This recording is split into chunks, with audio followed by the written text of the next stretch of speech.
ராமநாதபுரம் அரசு தலைமை மருத்துவக் கல்லூரி மருத்துவமனையில் தலைக்காய சிகிச்சை பிரிவு உடனடியாக துவங்க வலியுறுத்தி எம்பி தர்மர் தலைமையில் கண்டன ஆர்ப்பாட்டம் நடைபெற்றது.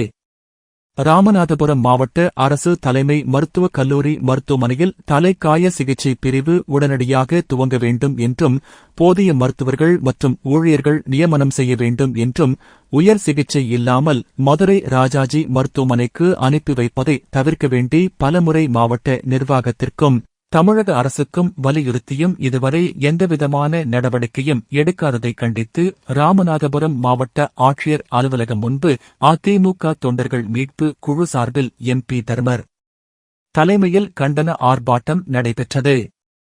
இந்த ஆர்ப்பாட்டத்தில் ராமநாதபுரம் மண்டபம், கமுதி, கடலாடி, பரமக்குடி, முதுகுளத்தூர், திருவாடனை, RS மங்கலம் உள்ளிட்ட பல்வேறு பகுதிகளை சார்ந்த கட்சியினர் மற்றும் பொதுமக்கள் கலந்து கொண்டனர்.